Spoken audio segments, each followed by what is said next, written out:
bumps could be keratosis pilaris. So what do you do? Hi, I'm Laura. I'm the CEO of VMV Hypoallergenics. We make the safest, most proven effective care on the planet. And we do that by omitting as many as possible or all of the top 109 known contact allergens, as well as by publishing clinical studies. So it's usually considered the holy grail to have one clinical study published in a peer-reviewed medical journal.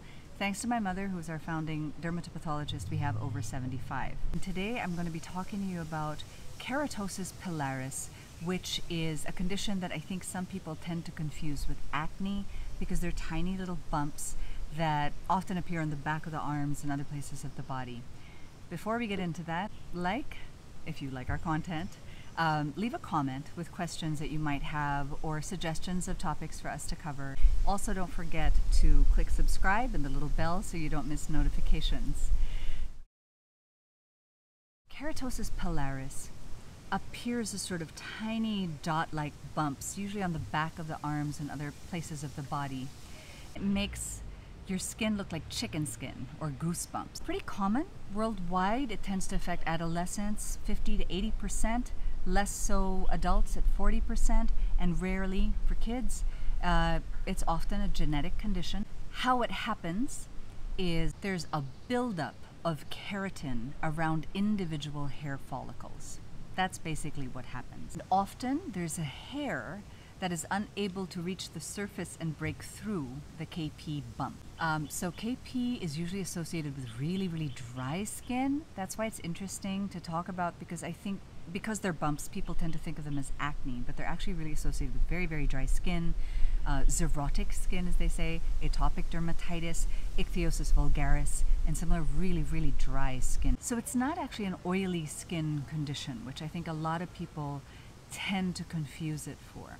What has to be meticulous is the very careful, loving treatment of barrier impaired skin. Anytime that you have barrier defect and extremely dry skin, there's always a risk of fissures developing, and opportunistic microbes can enter those fissures and cause a secondary infection. So it's a whole other thing to deal with, which is why we always say it's good to tackle your KP with your dermatologist. The longer the inflammation continues, there's also a risk of post-inflammatory hyperpigmentation, which can then be chronic and much more difficult to deal with. So the more that you care for that barrier, you really love and be ultra gentle with that skin, keep it hydrated and lower the inflammation, the better. So some of the top tips to do and not to do with keratosis pilaris. One, work very closely with your dermatologist, because as I said, there are many bumps that can kind of get confused for each other.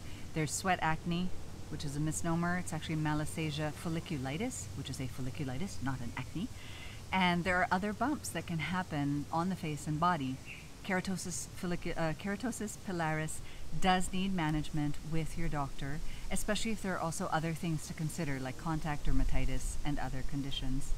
Another important thing to remember, don't use very hot water, use tepid water if you can. You also want to look at pH levels of products.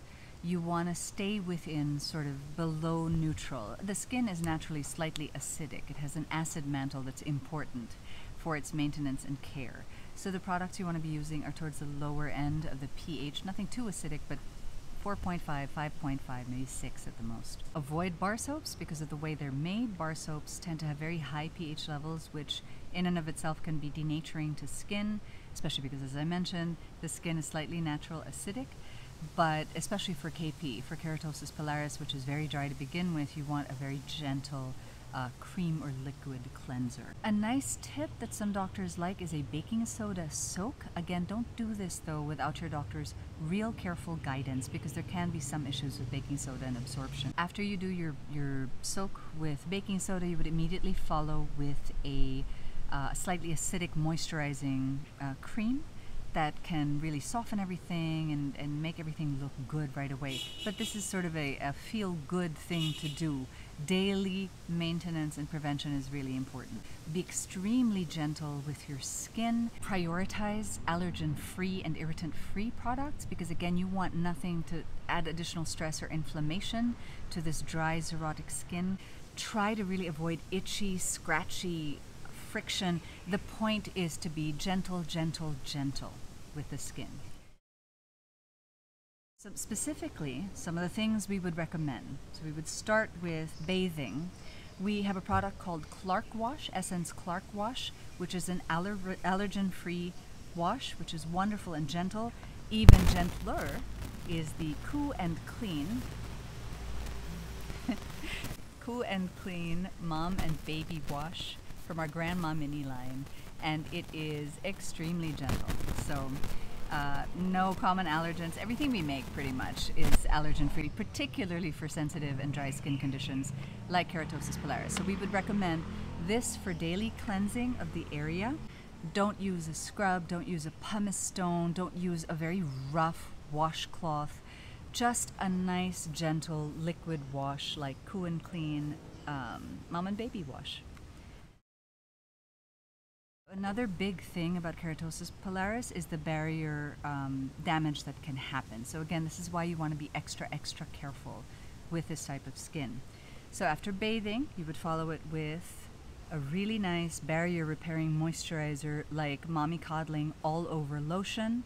An alternative, which is very similar in formulation, is Essence Hand and Body Smoother. Either of these products would be wonderful as a daily moisturizer on the areas. So after the moisturizers, before the virgin coconut oil, we would recommend something that is a safe sort of exfoliant and anti-inflammatory. Salicylic acid is a wonderful thing, but we would not recommend a toner. So another no-no is toners. You don't want anything drying on keratosis pilaris at all, so no toners, right? So after cleansing, moisturizing, before the virgin coconut oil, we'd recommend the ID lotion, which is wonderful for face and body. It has salicylic acid and monolaurin, and those two things together are actually really great for keratosis pilaris. The salicylic acid will help sort of unearth some of the keratin. One of the reasons it's so important to use a salicylic acid something, but in a very, very gentle formulation, can be helpful at reducing the keratin buildup and reducing the inflammation at the follicle. Follow with a virgin coconut oil. This is our virgin coconut oil. It's called Oils Well. It contains our organic virgin coconut oil plus monolaurin added in it. So it's nice. It's got additional antimicrobial care. Or you can use our pure organic virgin coconut oil that's clinically published. There's a nice little, that's sort of part of the abstract of the actual publication. So it would be, again, cleanse and then moisturize, and then the virgin coconut oil for barrier repair and extra moisture. Again, gentle, gentle, gentle, gentle.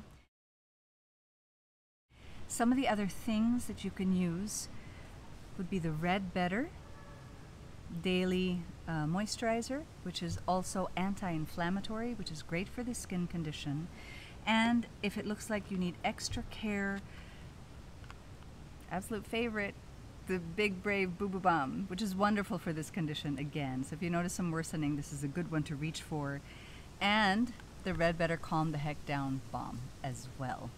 So either of these two, we tend to keep both in the house. So this would be sort of our first go-to, and then this would be for something more severe that needs more anti-inflammatory care. Another great tip is an overnight moisturization and occlusion therapy, where you would take a very moisturizing, barrier repairing thing like Mommy Coddling All Over Lotion or even the Big Brave Boo Boo Balm, and you would apply this on the areas, and then you'd apply cling wrap to the area and leave it on overnight to get that real absorption of the fatty acids where they're most needed. If you have itching, again, your friends are the Big Brave Boo Boo Balm and Calm the Heck Down Balm. I actually find this particularly effective for itching, and then often we'll follow it with this. Sometimes if the itching is severe, your doctor might prescribe a topical steroid, and if your doctor prescribes that, you have to use it. But keep in mind not to overuse, not to self-prescribe, and not to use topical steroids for long term. We have a live stream about that you can watch. It's pretty serious. You can have some serious health problems with steroids, including steroidal acne, stretch marks, but as serious as Cushing's syndrome. So it's a really big deal. Don't overuse your topical steroids.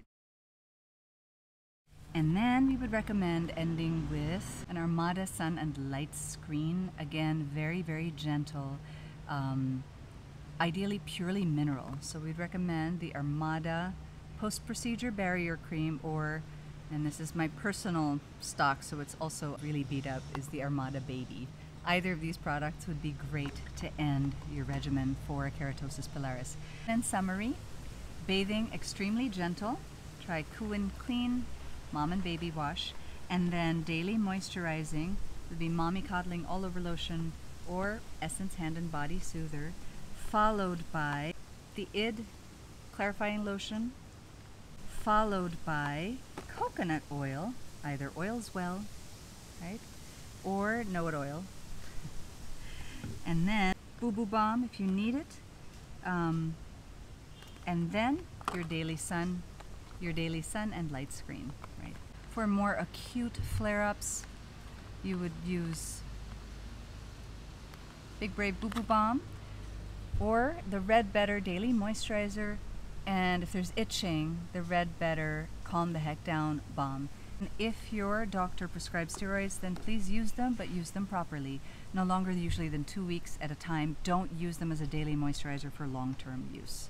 And in ending, work closely with your dermatologist for your keratosis pilaris. Be patient, it can take a while. It does affect children less. The majority of people it affects is adolescents, and people tend to outgrow it in adulthood, but not always. And virgin coconut oil, a wonderful addition to your regimen for your KP, for your keratosis pilaris. So there, I hope you found this video helpful with regards to what VMV makes for the care of keratosis pilaris. As always, work closely with your dermatologist. If you tend to get allergies and reactions and other skin problems, a patch test might be a really good idea. So that's it. Thank you again for watching. I hope this was helpful. If you found this helpful, please remember to like and leave a comment. Tell us what you thought, and if you have any questions, and certainly if there's other topics you'd like us to cover. And don't forget to subscribe and hit the little bell so you don't miss our content. Thanks very much.